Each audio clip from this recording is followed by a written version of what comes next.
नमस्कार, मैं Yashwant Singh, current affairs expert, Mobishala app पर ऑनलाइन क्लास ले रहे हैं। आज करंट अफेयर्स जनवरी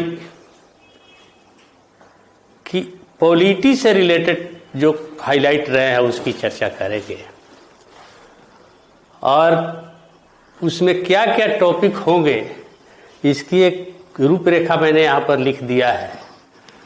और संयोग की बात है कि आज 25 जनवरी है, नेशनल वोटर डे, राष्ट्रीय मतदाता दिवस, जिसका 2022 का थीम है electoral literacy for stronger democracy. उसी तरीके से 2021 का थीम था मतदाता बने सशक्त, सतर्क, सुरक्षित तथा जागरूक। तो इस तरीके से ये भी एक महत्वपूर्ण क्वेश्चन हो जाता है। तो सबसे पहले हम बारी बारी से इसका डिस्कशन करेंगे कि जिसमें सबसे पहले है 1 जनवरी। अब 1 जनवरी को इंडियन पॉलिटी से रिलेटेड क्या चर्चा में रहा है, तो 1 जनवरी 2022 को इंडियन पेनल कोड का 160 वर्ष पूरा हुआ है। 160वीं वर्षगांठ पूरी हुई है। तो ये कब लागू हुआ था इंडियन पेनल कोड? तो इंडियन पेनल कोड भारतीय दंड संहिता 1 जनवरी 1862 को लागू हुआ था। 1 जनवरी 2022 को उसकी 160वीं वर्षगांठ मनाया गया। तो ये कब बना? तो इसका इतिहास ये है कि गवर्नर जनरल विलियम बेंटिक ने एक लॉ कमीशन बनाया। भारत का पहला लॉ कमीशन लॉर्ड मैकाले की अध्यक्षता में बनाया गया था और 1935 से 37 में उसने रिपोर्ट दिया था। उसके अन्य सदस्य थे जेम मैकलोल और जी.डब्ल्यू. एडरसन, और ये लोगों ने आईपीसी की धाराएं कई बनाई और उसी में उसको पारित करने की बात आई तो लेजिस्लेटिव काउंसिल ने 1860 में इसको पारित किया, उस सिफारिश को, और 1 जनवरी 1862 को यह लागू हुआ और इसीलिए उसका 160वीं वर्षगांठ मनाया गया। अब आईपीसी की धारा पुलिस कानून है जिसमें धारा 144 है, 405 है, 377 है, कई धाराओं की अप्रासंगिक भी हो चुके हैं, राजद्रोह का कानून है। तो इस तरीके से बहुत सारी धाराएं हैं। तो आईपीसी को पीटी पॉइंट ऑफ व्यू से यह क्वेश्चन हो सकता है। अब आइए इलेक्शन कमीशन की जहां तक बात है, चुनाव आयोग जो भारत के एक महत्वपूर्ण संवैधानिक संस्था है, उसके इतिहास हम बाद में बताएंगे। चर्चा में क्या क्या रहा इसकी बात करेंगे। 6 जनवरी 2022 को चुनाव आयोग ने अधिसूचना जारी किया कि संसदीय क्षेत्र में जो चुनावी खर्च होगा उसकी राशि क्या होगी।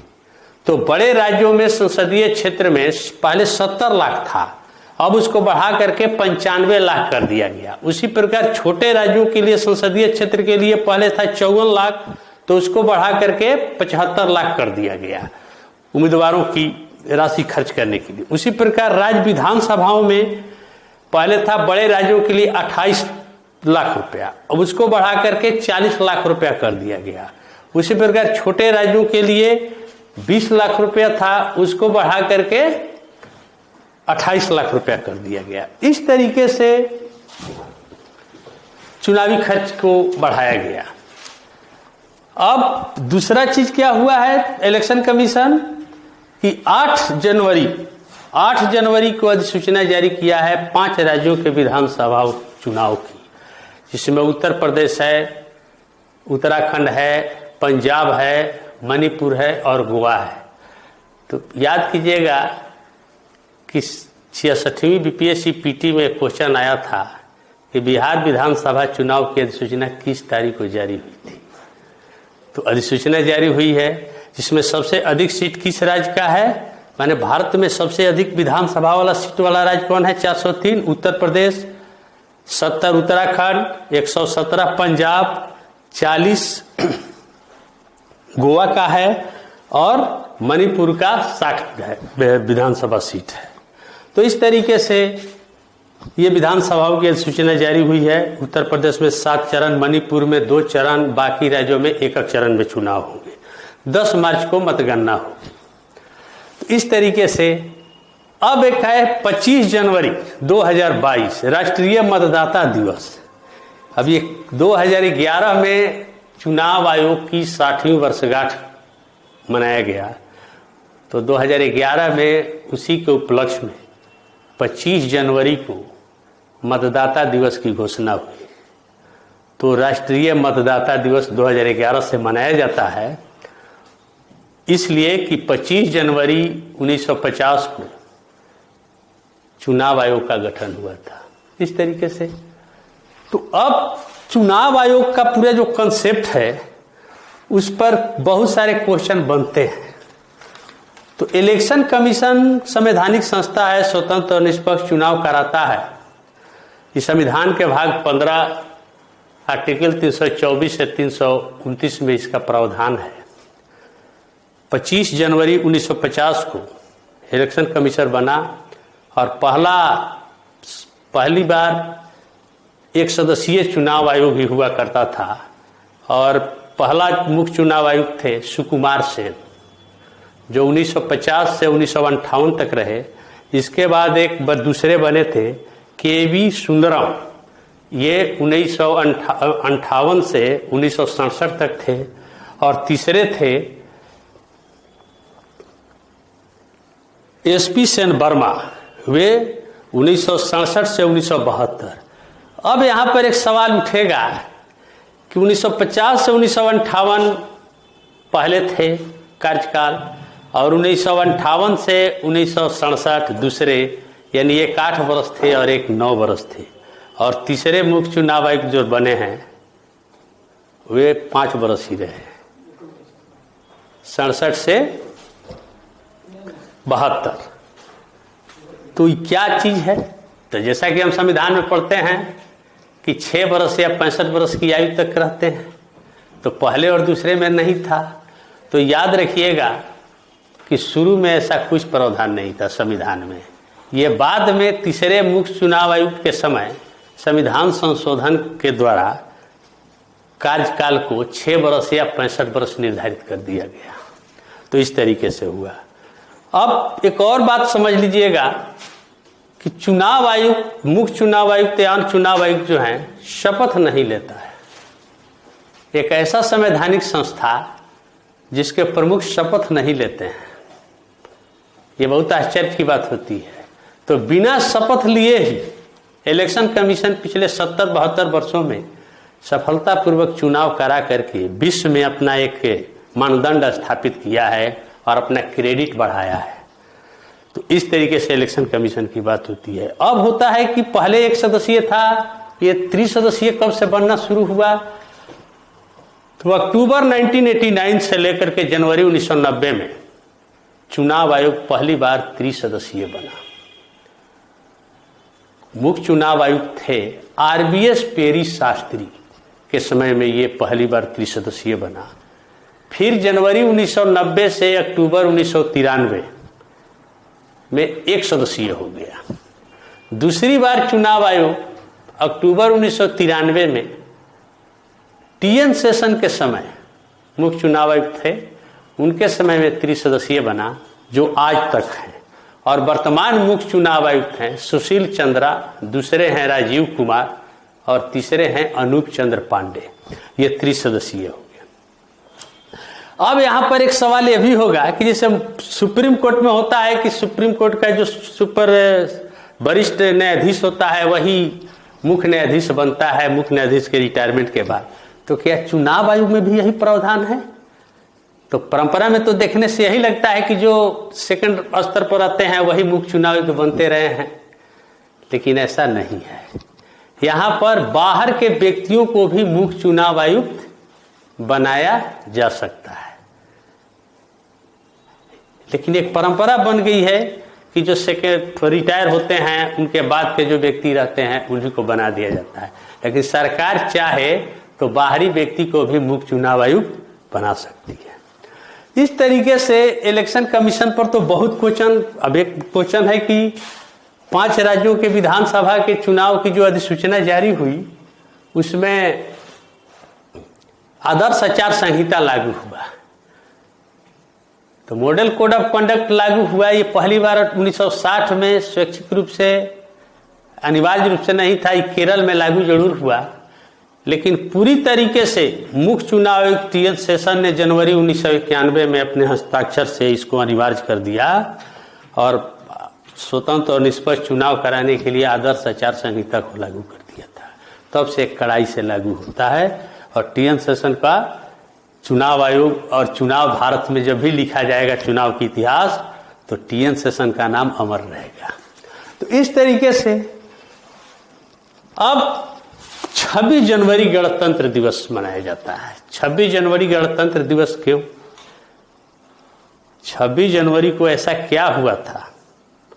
एक तो इतिहास में जाइएगा, कुछ दिन 26 जनवरी को पहली बार पूर्ण स्वराज का लक्ष्य घोषित किया गया था, इसीलिए तो संविधान 26 जनवरी को ही लागू करने की बात आई। लेकिन याद रखिएगा कि संयोग है कि संविधान 26 जनवरी 1950 को पूर्ण रूप से लागू हो गया, लेकिन संविधान वास्तव में 26 नवंबर 1949 को ही लागू अंशतः रूप से हो गया था। इसीलिए संविधान दिवस 2015 से मनाया जाता है और बाकी जो प्रारूप था संविधान का उसको 26 जनवरी 1950 से लागू किया गया। लेकिन संविधान लागू होने से देश गणतंत्र नहीं होता है। अगर ऐसा होता तो ब्रिटेन में भी संविधान है, ऑस्ट्रेलिया में भी संविधान है, न्यूजीलैंड में भी संविधान है, हर देश का संविधान है, तो क्या वो गणतंत्र कहा जाता है? ऐसा नहीं है। भारत में उस दिन क्या हुआ था कि संविधान सभा के जो अस्थायी अध्यक्ष थे डॉक्टर राजेंद्र प्रसाद, उनको उस समय के तत्कालीन जो गवर्नर जनरल थे भारत के, प्रथम भारतीय सी राजगोपालाचारी, जो रिटायर हो गए थे, तो निवर्तमान गवर्नर जनरल सी राजगोपालाचारी ने डॉक्टर राजेंद्र प्रसाद को अंतरिम राष्ट्रपति के रूप में 26 जनवरी 1950 को शपथ दिलाया था। यानी राष्ट्रपति बने थे राजेंद्र प्रसाद, इसीलिए गणतंत्र घोषित हुआ और संयोग से उसी दिन संविधान को भी पूर्ण रूप से लागू कर दिया गया। इसीलिए कंफ्यूज लोग हो जाते हैं कि चूंकि 26 जनवरी को संविधान लागू हुआ था इसीलिए संविधान गणतंत्र है। ऐसा नहीं, संविधान लागू हुआ 26 नवंबर को, इसीलिए संविधान दिवस मनाया जाता है। तो इस तरीके से, क्योंकि गणतंत्र का अर्थ ही होता है, गणतंत्र का अर्थ ये नहीं होता है कि जिस दिन संविधान लागू होता है वो गणतंत्र कहा जाता है। गणतंत्र का मतलब होता है जिस देश का राष्ट्राध्यक्ष प्रत्यक्ष या अप्रत्यक्ष रूप से चुना जाए। तो इसीलिए कंफ्यूज हो जाता है। तो इस तरीके से भारत गणतंत्र बना। अब कुछ ऐसे टॉपिक हैं जो दिसंबर 2021 में भी खूब हाईलाइट थे और आगे चलकर के भी हाईलाइट रहे थे, और जैसे arm forces special power act 1958, ये नागालैंड को लेकर के पीछे दिसंबर में चर्चा में था, फिर जनवरी में चर्चा में आया कि इसको पुनः आसाम क्षेत्र में नागालैंड में इसको लागू किया गया, सशस्त्र बल विशेषाधिकार अधिनियम 1958।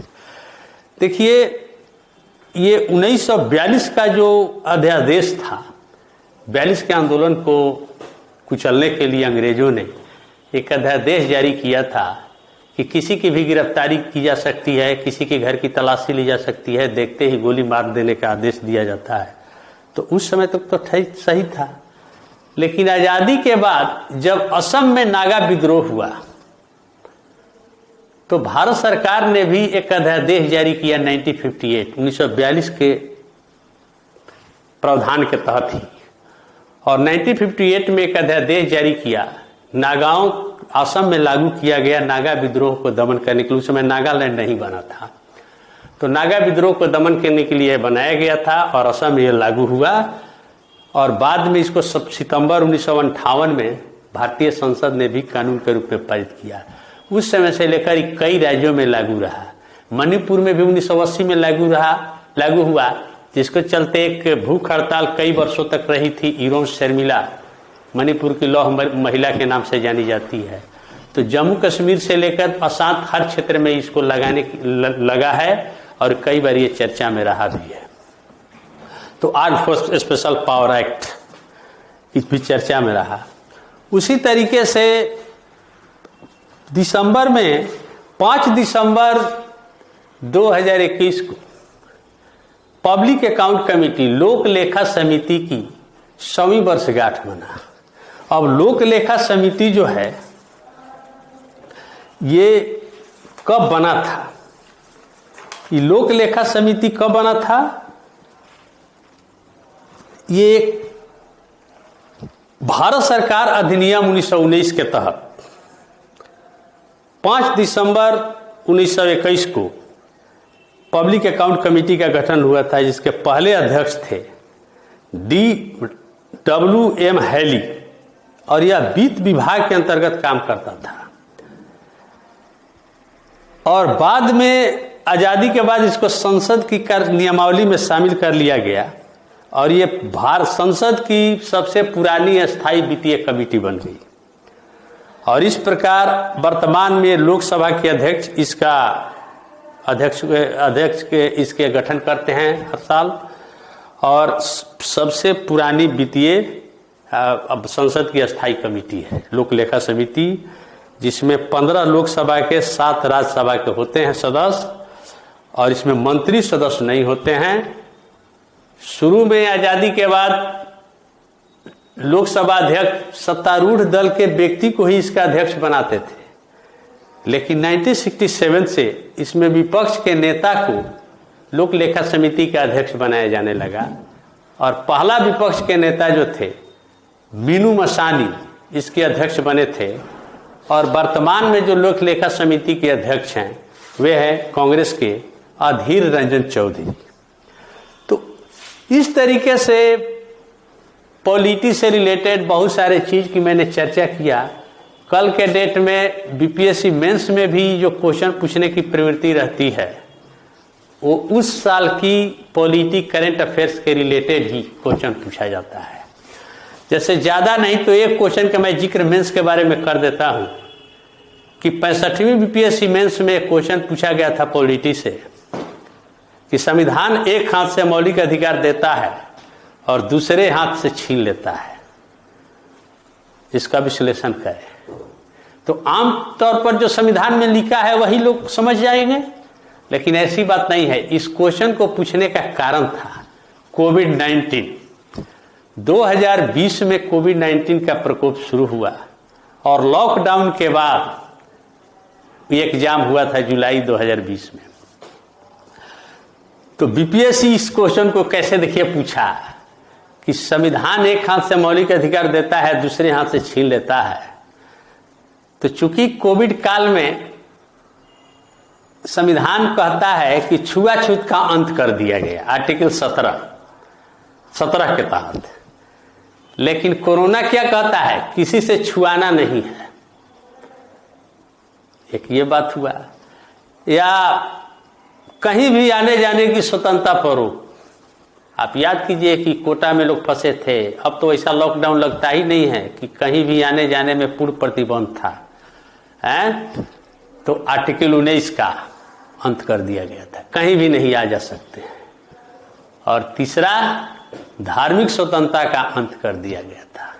धार्मिक स्वतंत्रता का मतलब क्या कि मस्जिद से लेकर के गुरुद्वारा, मंदिर, पूजा पाठ सब लोगों को प्रतिबंध लगा दिया गया था। याद है? और देखिए बीपीएससी कैसे क्वेश्चन पूछा उसको। तो कभी हम चर्चा करेंगे कि बीपीएससी मेंस में अभी जो एक आज रिजल्ट आया है ऑडिटर का और प्रोजेक्ट मैनेजर का, उसमें भी हूबहू बीपीएससी मेंस का ही जीएस है। तो मैं उन लोगों को भी मैं बता देता हूं कि इसके लिए एक अलग से वीडियो डालूंगा कि बीपीएससी या प्रोजेक्ट मैनेजर हो या सीडीपीओ हो या ऑडिटर हो, उन लोगों के लिए मेंस की पढ़ाई में क्या क्या करंट कहाँ कहाँ हावी है। नेशनल मूवमेंट छोड़ दीजिए तो दोनों पेपर में करंट अफेयर से ही रिलेटेड या तो पॉलिटी का क्वेश्चन होता है उस साल भर का।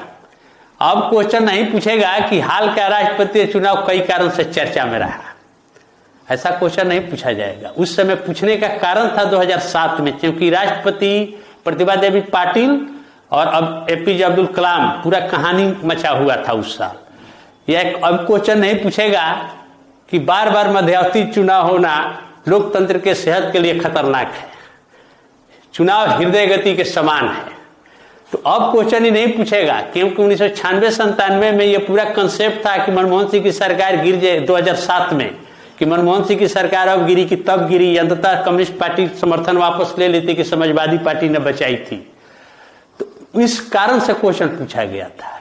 राजनीति के अपराधीकरण जब चर्चा में रहता है तभी पूछा जाता है। उस समय एक बार पूछा गया था, तो उस समय आनंद मोहन को उम्र कैद हुआ था, फांसी की सजा हुई थी। तो जो भी आप क्वेश्चन देखिएगा बीपीएससी का या निजता के अधिकार जो क्वेश्चन एक बार पूछा गया था, तो हवा में नहीं पूछा गया था कि टॉपिक उठा करके पूछ दिया। उस साल निजता के अधिकार पर सुप्रीम कोर्ट का बहुत बड़ा फैसला आया था। या सूचना के अधिकार में बहुत सारे महीन अंतर है, सूचना के अधिकार और निजता के अधिकार में महीन अंतर है। तो बीपीएससी क्वेश्चन जो पूछा, ये मनमोहन सिंह का लाइनें उठा करके पूछ दिया था, सूचना के अधिकार कानून के दिन वर्षगांठ में बात बोले थे। तो ऐसे क्वेश्चन होता है पॉलिटी से रिलेटेड। या अभी प्रस्तावना का जो क्वेश्चन पिछले वर्ष, उस समय राष्ट्रपति से लेकर सब लोग प्रस्तावना का वाचन किए थे, पिछले वर्ष भी किए थे। अधिकार और कर्तव्य एक दूसरे से रिलेटेड है, ऐसे क्वेश्चन पूछा जाता है। मेंस में क्वेश्चन पूछने का जो ट्रेंड है बीपीएससी में, अभी यूपीएससी में देख लीजिए कि कैसे मानवाधिकार से लेकर के ह्यूमन राइट कमीशन से लेकर के हर तरीके के क्वेश्चन को उठाया है।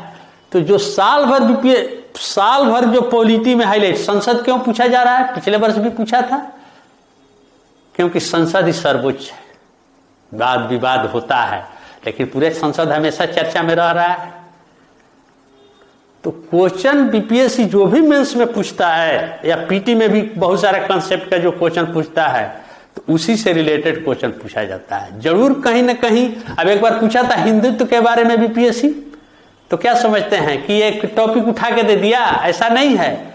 उस समय जेएस वर्मा का एक फैसला आया था बहुत पहले कि हिंदुत्व एक जीवन पद्धति है, तो बड़ा विवाद भी हुआ था।